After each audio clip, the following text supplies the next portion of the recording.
Good evening and welcome to Bengaluru अखबार।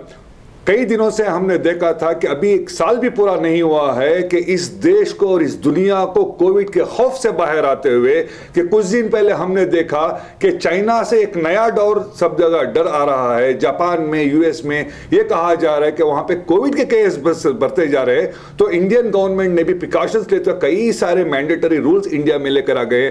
लोगों में दोबारा से ऐसा कि खौफ पैदा हो चुका है कि क्या दोबारा से हम उसी बैकडाउन में चले जाएंगे जहां पे हम लॉकडाउन देखेंगे, नाइट लॉकडाउन इस तरह का देखेंगे। हालांकि ऐसी कोई भी चीज नहीं है जिसके लिए डरने की भी जरूरत नहीं है। कई सारे व्यूअर्स ने हमें फोन करके भी ये भी बताया कि हम किसी ऐसे डॉक्टर के साथ बैठकर आपको इंफॉर्मेशन दे कि आज के हेल्थ केयर के बारे में, ये जो खौफ है, जो वैक्सीन की तमाम चीजों के बारे में। तो आज हमारी खुशकिस्मती है कि हम ऐसे डॉक्टर के पास पहुंचे कि जो हमारे इंडियन है, जिन्होंने इंडिया में एमबीबीएस किया, फिर वो यूएस गए, जॉर्जिया में उन्होंने एमडी किया, फिर वहां से वो जापान गए, जापान में जाकर उन्होंने फिजियोलॉजी में भी उन्हें कोर्स किया, फिर वापस इंडिया में आकर कई ऑलमोस्ट 10 सालों से यहाँ पर खिदमत करें। सबसे खुशी की बात यह है कि कई साल तक मक्का मुकर्रमा में हाजियों के लिए वहां पे खिदमत करते रहे। एंजियोप्लास्टी इन्होंने किया है, 15,000 से भी ज्यादा इन्होंने किया है। नाम है डॉक्टर हारून रशीद। आइए एक छोटी सी झलक इनकी हम देखते हैं, फिर इनसे हम आज के सब्जेक्ट के बारे में भी हम बात करते हैं।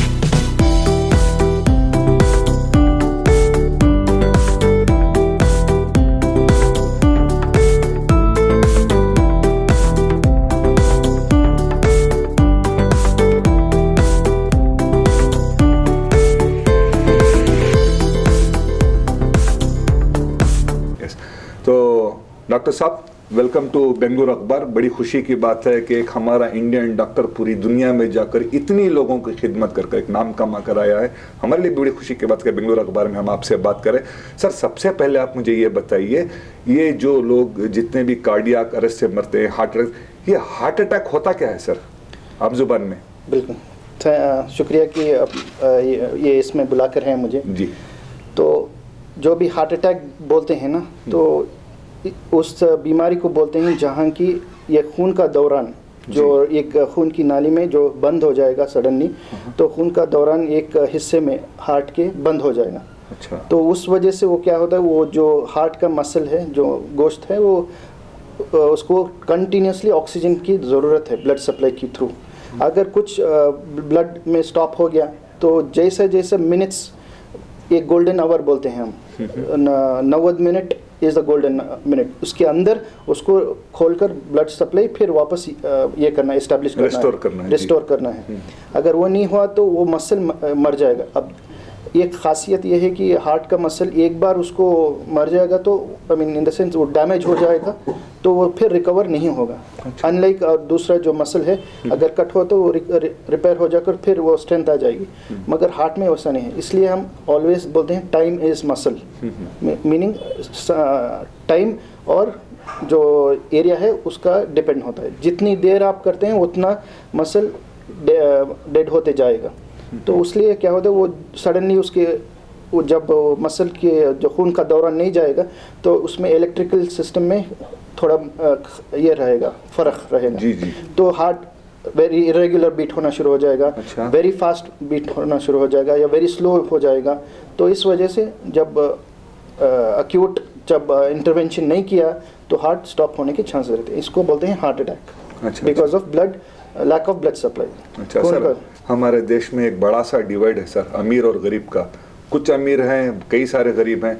अमीर के पास फैसिलिटीज होती है, कार, हेलीकॉप्टर सब होता है, डॉक्टर रन करता है। गरीबों के पास ये रहता नहीं है। किसी गरीब को ये कैसे पता चलेगा कि उसको हार्ट अटैक हो रहा है या होने वाला? सिम्टम्स, साइंस क्या रहेंगे डॉक्टर साहब, कैसे पता चलेगा? देखिए, दो रकम के हार्ट अटैक्स रहते हैं जी। एक है बोलते हैं अक्यूट, मीनिंग सडन। दूसरा होता है क्रॉनिक, धीरे धीरे धीरे ग्रेजुअल होता है। तो अक्यूट सडन इट इज़ बहुत मुश्किल है कि डायग्नोस करने के लिए जब तक वो टाइम में अटैक नहीं मालूम होगा। तो द सिम्टम इज सिवियर, इतना सिवियर चेस्ट पेन रहेगा कि किस तरफ रहेगा सर? जो लेफ्ट साइड में जहाँ पे हार्ट रहता है, लेफ्ट साइड दर्द होगा। हाँ, और ये लेफ्ट हैंड के ऊपर और लेफ्ट नेक के ऊपर जाएगा।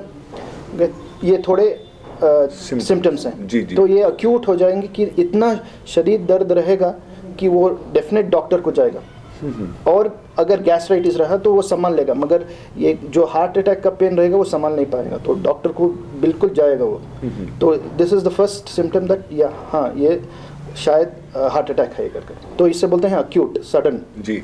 और दूसरा है क्रॉनिक, मतलब उसमें जो हार्ट के खून की जो नाली में धीरे धीरे धीरे लिपिड जो बंद होने जाते रहते ना, उसमें थोड़ी देर चलने से सांस ऊपर होना है, थोड़ी देर चलने से दर्द शुरू होना है, और जब बैठते हैं तो रिलैक्स होता है ना, तो तब दर्द चले जाएगा।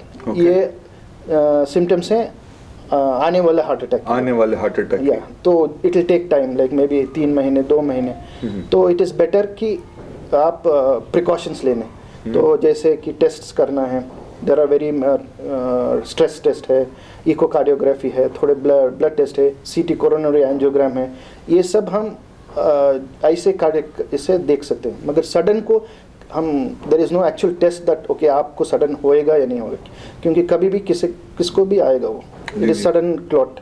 जी जी जी। डॉक्टर साहब, हमने देखा कि जिस देश में हम रहते हैं, हमारा देश रूरल में ज़्यादा रहता है, देहातों में ज़्यादा रहता है। सिटी में हर चीज़ की फैसिलिटी है। जो लोग रूरल में रहते हैं, जहाँ पर ऐसी कोई फैसिलिटी है, उनको पता चले कैसा है, तो उस वक्त पे उनको क्या करना चाहिए डॉक्टर साहब? ऐसा कोई इलाज है टेम्पररी रिलीफ का, कुछ कर सकते हैं वो?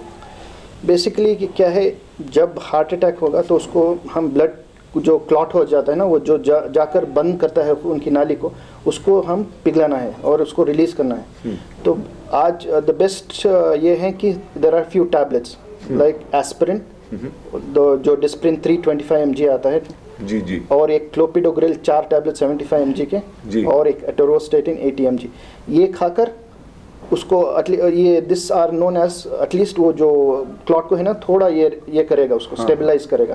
तो ये खाकर फौरन एक कार्डियोलॉजिस्ट को दिखाना पड़ेगा। अच्छा। तो जब कार्डियोलॉजिस्ट को दिखाएंगे तो अगर रूरल सेटअप में है तो there are something called thrombolytics जी, जो इंजेक्शन जो ब्लड क्लॉट को पिघलाएगा, थ्रोम्बोलाइटिक्स, वो देकर उनको स्टेबलाइज कर then we can shift him to a PCI जो एंजियोप्लास्टिक करते हैं ना, वो सेंटर को भेज सकते हैं। अच्छा, ये this is the world wide followed even in western countries as we देखते हैं ना। अगर कुछ अगर रूरल सेटअप में एक डॉक्टर देखा ओके इसको हार्ट अटैक गया, तो देर आर 2 थिंग्स, ये जो दवाई दे सकते हैं 3 टाइप्स ऑफ टैबलेट्स देकर, या एम्बुलेंस को में ये जो थ्रोम्बोलाइटिक है ना देकर जो हॉस्पिटल को भेज रहे हैं कोऑर्डिनेट कर उसमें इंजेक्शन देकर भेज सकते हैं। This is the best time, because कितना जल्दी आप वो इंजेक्शन देंगे उतना मसल बचाएंगे आप। सर, सीपीआर का एक हमने कई वर्ड सुना था, सीपीआर, ये क्या होता है सर? ठीक है, सीपीआर इज कार्डियोपल्मोनरी रिससिटेशन बोलते हैं उसको जी। उसको जब हार्ट अटैक से जब दिल का धड़कना बंद हो जाएगा सडनली, तो उसको हम चेस्ट के ऊपर हाथ रखकर we push very hard in a sense 2 inches के लिए पुश करते हैं in 20 to 20 district. So we are artificially pressing the heart, okay, ऊपर से हम दबाते हैं, तो हम पंप कर रहे हैं हार्ट को, तो ब्लड सप्लाई फॉर ब्रेन के लिए थोड़ा जाएगा, क्योंकि ब्रेन भी अगर डेथ रहा तो he'll be like a vegetable even if he survives. तो इसलिए हम ये दबा कर blood we try to circulate. Okay. तो इसको बोलते हैं CPR and this is the first aid and this is very helpful कि कितने की आदमी को जो हार्ट का फेलियर फर्दर जाएगा वो उसमें से प्रिवेंट करेगा। तो इट इज़ वेरी गुड कि स्कूल्स में बच्चों के लिए सबके लिए सीपीआर की क्लासेस लेना चाहिए। अच्छा डॉक्टर साहब, अब जो 2019 में जो हमने नई चीज़ देखी, जो 100 साल पहले देखी थी, कोविड-19 के नाम से, ये क्या है सर? एक्चुअली आम जुबान में हमें पता नहीं चलता ये है क्या एक्चुअली। ये खौफ, ये बीमारी से बढ़ के खौफ ज्यादा है।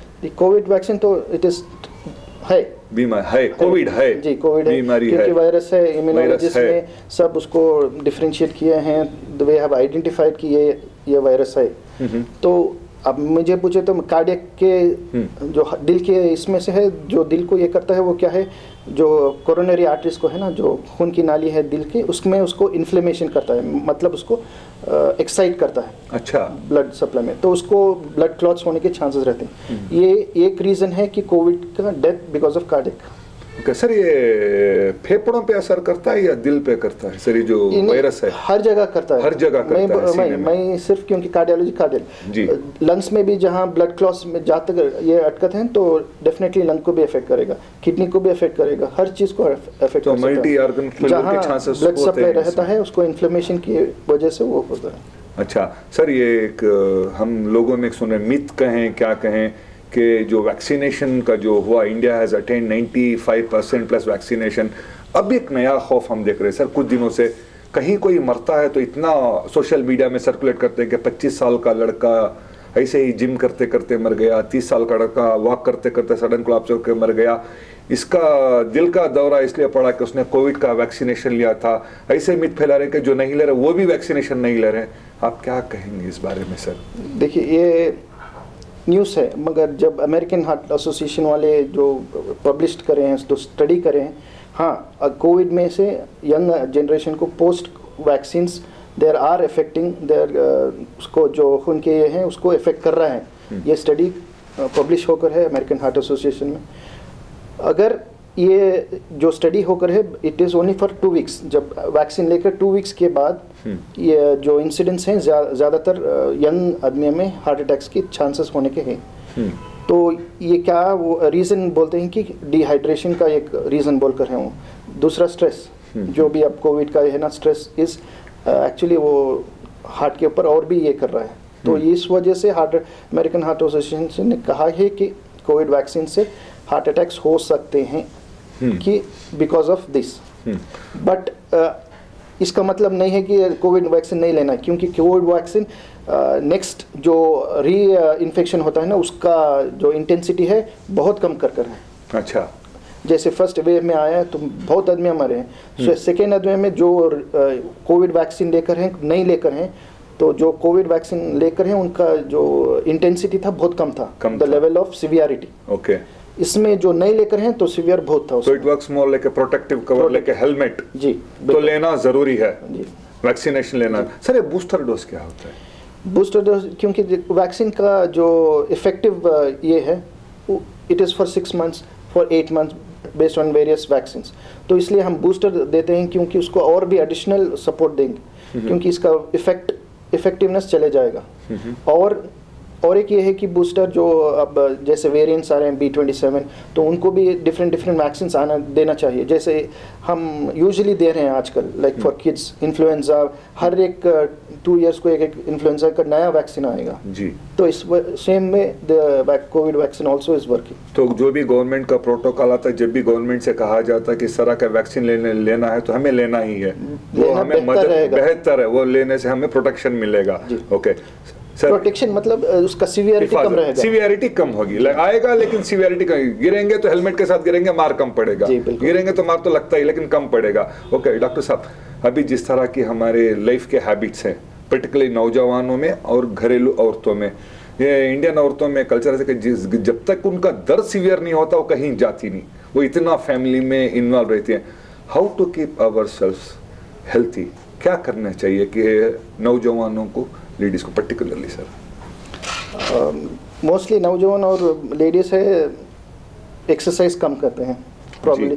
वो लेडीज़ मतलब दे थिंक दैट जो भी हम काम घर में करते हैं वही बहुत एक्सरसाइज है, नहीं, उसके प्लस एडिशनल आप एक्सरसाइज करना पड़ेगा। वो एक है। और दूसरा द यंग आदमियों में जो स्मोकिंग हैबिट्स हैं, जो अल्कोहलिक हैं, ये this all contributes to the heart disease। जी सर। और डायबिटीज़ है, जैसे डायबिटीज़ आने के चांसेस क्या रहते हैं कि हम unconsciously we use soda like Pepsi, Coca Cola, which is fully loaded with sugars.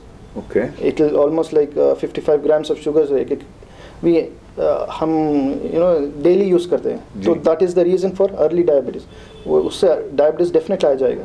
तो हम बोलते हैं कैसा आया, तो इस वजह से ही आया, तो सोडा बिल्कुल ये करना है।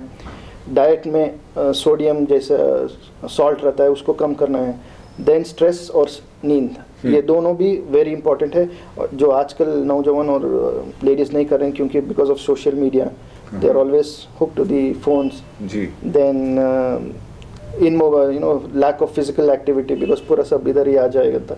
तो ये फ्यू थिंग्स हैं जो अक्सर हम यंग और लेडीज़ में देखते हैं। अच्छा डॉक्टर साहब, अब आपके बारे में बात करते हैं। आपने MBBS यहाँ करने के बाद MD आपने जॉर्जिया में किया, टेक्सास में, फिर आप जापान में आप गए, वहाँ आपने कहा कि आपने वहाँ पे इलेक्ट्रोफिजियोलॉजी आपने किया। ये क्या है सर सब्जेक्ट? इलेक्ट्रोफिजियोलॉजी है एक सुपर सब स्पेशलिटी। जब कार्डियोलॉजी के बाद एक और एक सब्जेक्ट ईयर इलेक्ट्रोफिजियोलॉजी, मतलब जो हार्ट का MD के बाद, DM के बाद है, DM के बाद जी। तो इलेक्ट्रिकल सिस्टम में जो हार्ट का इलेक्ट्रिकल सिस्टम रहता है, जैसा कि जो पंपिंग के लिए रहना है ना, एक ट्रांसफार्मर और एक रेगुलेटर दोनों रहते हैं हार्ट में, एक स्टार्ट करता है एक पंप करता है। तो इस इलेक्ट्रिकल सिस्टम का पढ़ने के लिए जो भी पढ़ता है तो उसको इलेक्ट्रोफिजियोलॉजिस्ट बोलते हैं। तो इसमें जैसे सडन हार्ट अटैक यंग आदमी में बिकॉज ऑफ ये अबनॉर्मल हार्ट बीट जैसा, या फास्ट रिदम या वेरी स्लो रिदम 60 से नीचे हो जाएगा तो उसके लिए पेसमेकर की ज़रूरत पड़ेगी। तो इस स्पेशलाइजेशन को इलेक्ट्रोफिजियोलॉजी बोलते हैं। ओके सर, अभी आप मक्के के बारे में आपसे जानना चाहता हूँ। मक्का में क्या खिदमत थी आपकी? मक्के में मैं अल्हम्दुलिल्लाह 5 साल था किंग अब्दुल्ला मेडिकल सिटी में। उधर बेसिकली मेरा total dedicated time was in cath lab, only angioplasties and pacemakers, पूरे हर हाजी और हर उम्रा patient throughout the world, माशाअल्लाह, from anywhere, all nationalities, not limiting to India or Asian subcontinent, every nation. Okay, so I have spent there almost my 5 years with those kind of patients. मेरा personal सवाल है sir, जितने nationality different है तो उनका skin colour different होता है, demography, सबके हार्ट सेम रहते हैं क्या? उसमें भी कुछ डिफरेंट रहता है सर? जी बहुत डिफरेंट रहता है। उसमें इंडियंस के जो खून की ब्लड सप्लाई, ब्लड वेजल्स, जो खून की नाले बहुत स्मॉल रहते हैं, जस्ट मैक्सिमम 3.5 mm। अच्छा। बट वेयरएज अमेरिकन्स या ब्रिटिश या इजिप्शियंस उनके 4.5 तक भी रहता है। रियली? जी। So that means they get to live more longer? No, it's not that. It's genetically they're genetically that is more better. अगर हम फिजियोलॉजी की अगर हम बात करें, फिजियोलॉजी नहीं, दो साइडेड भी है। जैसे अगर बड़ा रहा तो क्या होता है, ब्लड सप्लाई का मूवमेंट ज़्यादा रहता है तो high chances of blocks, clot formation रहता है। जब छोटे रहते हैं तो high chances of cholesterol formation. तो दो भी इट्स अल्लाह का बैलेंस। मक्के में आपने जो हाजियों की खिदमत की, कितनों का आपने एंजियोप्लास्ट किया? करीबन 15,000। 15,000 angioplast. That makes the beauty of this doctor who is an Indian by soil. अच्छा डॉक्टर साहब, इतना पूरा दुनिया घूमने के बाद हमने सुना है कि आप बड़े शहरों को छोड़कर आप रामनगर डिस्ट्रिक्ट में जाके क्लिनिक स्टार्ट कर रहे हैं। क्या मकसद है? यहाँ पर रह के कितना पैसा कमा सकते थे, नाम शोहरत सब मिल सकती थी, क्योंकि आज की पूरी दुनिया कमर्शियल हो रही है। ऐसे में आपको क्या लगा कि आपको रामनगर में जाके, वहाँ पे एक रूरल में जहाँ पे आपको उतने पैसे भी नहीं मिलेंगे जितने यहाँ पे मिलते, वहाँ थोड़ी नहीं मिलेंगे। यहाँ पे डॉक्टर कंसल्टेशन का 1,000-2,000 लेता है, वहाँ तो कौन देगा? क्यों गए आप वहाँ पर? मेन रीज़न है प्रिवेंटिव कार्डियोलॉजी में प्रमोट करना चाहता हूँ। अच्छा। एक और दूसरा जो डायग्नोसिस, जब पेशेंट आता है कि मैं ये चीज़ है, मैं क्या करना है, इसको कैसे ट्रीट करूँ। जब लाइक फॉर एग्जांपल अगर कोई हार्ट अटैक से एंजियोग्राम किया है तो उसको उधर डॉक्टर बोलेंगे कि नहीं सर्जरी है या एंजियोप्लास्टी, तो कन्फ्यूजन में रहता है पेशेंट। तो मेरा ये है कि नहीं, जो भी है एथिकली उसका ट्रीटमेंट मैं बोलने की अनबायस्ड। क्या बात है। ये मेरा एक ये है मेरा ख्वाहिश कि एक पेशेंट जब आएगा कि मैं ये करूं किसे पूछूं, तो since I am an expert in that, तो आई वुड मैं उसको ये करेक्ट है बोलना चाहता हूँ। या इसके लिए ऐसा भी कर सकते हैं तो विच इज़ बेनिफिशियल, या नहीं करने से भी ऐसा भी, जो भी है openly, because I am not tied up to anyone, no, I am alone, so I can give my thing. So nobody can control your profession. के बिल बढ़ा के दिखाओ, दिल के अपने हार्ट को अटैक नहीं, ब्लास्ट बता के दिखाओ, कोई नहीं, ethically you wanted to do this, तो आप गए। सर इस चैनल में आपका इंटरव्यू आने के बाद में लाजिम है कि बेंगलुरु से रामनगर ज़्यादा दूर नहीं है, 1 ही घंटे का रास्ता है, क्योंकि लोगों का भरोसा चैनल पे इतने, कोई अगर आपको वहाँ पर भी मिलना है तो क्लिनिक का नाम क्या है, कहाँ पर है ये इलाही, क्या फैसिलिटीज में, तो पूरा बता दीजिए। इलाही हार्ट केयर क्लिनिक, ओके, ये रामनगरम में जो मेन रोड पर ही है, उर्दू स्कूल के ठीक लेफ्ट साइड में ही है, which is famous, government high school ground के पास ही। जी बिल्कुल, जी तो उधर ही है। एंड इसमें सिंस आई जस्ट ओपन जनवरी 2 से ही ओपन हुआ है अभी, जी अभी भी।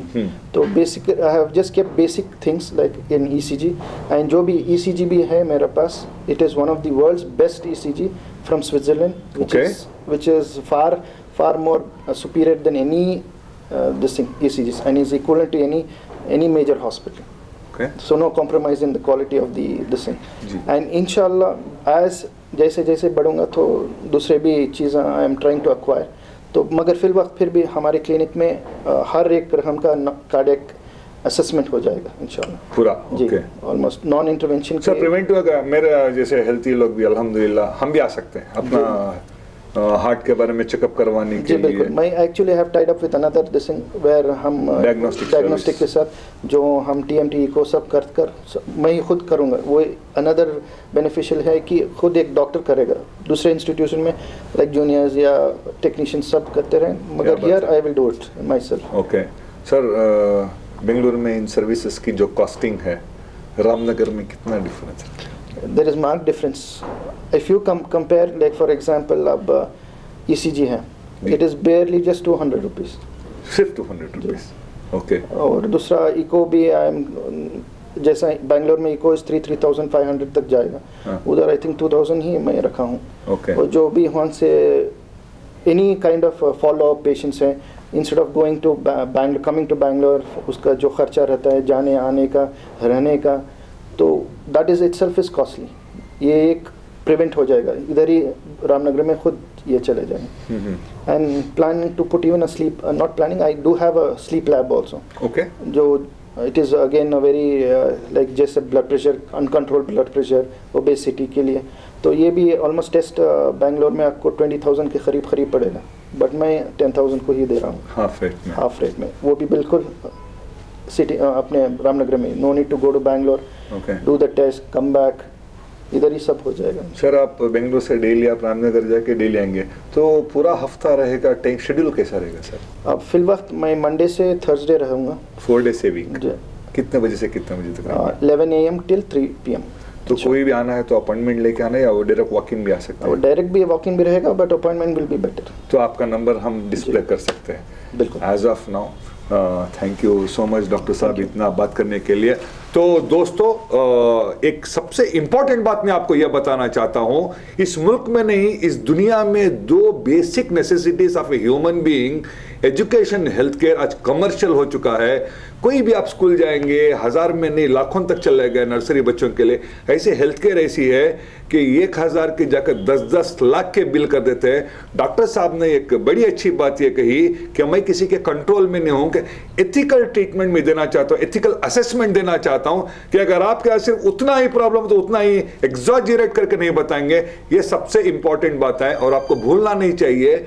ये वो डॉक्टर नहीं कि कहीं छोटी जगह पढ़ के हैं, ये इंडिया, अमेरिका, जापान में जाकर एक स्पेशल टेक्नोलॉजी जो इन्होंने पढ़ के आए जिसको इलेक्ट्रोफिजियोलॉजी कहते हैं, शायद ही कुछ लोग यहाँ पर होंगे। बेंगलोर से रामनगर डिस्ट्रिक्ट सिर्फ 1 आवर का रास्ता, जिस तरह से रोड बन चुका है। हम डॉक्टर साहब के इलाही हार्ट क्लिनिक के हम फोन नंबर्स भी आपको डिस्प्ले करेंगे, एड्रेस भी डिस्प्ले करेंगे। अगर आप लोगों को कुछ प्रॉब्लम है आप वहां पर जा सकते हैं। अगर आपको प्रॉब्लम नहीं भी है तो हमने देखा है कि कैसा रही हो तो रामनगर, चनपटना, तीतर खाने के लिए जाते हैं, तो अच्छा है कम से कम साल में 2 बार डॉक्टर साहब के पास जाए, आपके हार्ट का असेसमेंट कराएं, आप भी खुश रहें, सलामत रखें और आपके घर वालों को भी सलामत रखें। नाउ फाइनली अगर कोई भी व्यूअर्स किसी भी तरह का क्वेश्चन अगर डॉक्टर साहब को पूछना तो आंसर देना चाहते हैं तो हमारे व्हाट्सएप नंबर पर या हमें ईमेल करके आप हमें क्वेश्चन कर सकते हैं। बहुत जल्द हम डॉक्टर साहब के पास दोबारा बैठेंगे, क्लिनिक में बैठेंगे, जहां पर हम लाइव का हम आपको टाइम दे देंगे, आप डायरेक्ट डॉक्टर साहब के साथ लाइव बात कर सकते हैं। Thank you for watching Bengaluru Akhbar with my cameraman friend Narendra. This is Ashfaq Ahmed Siddiqui.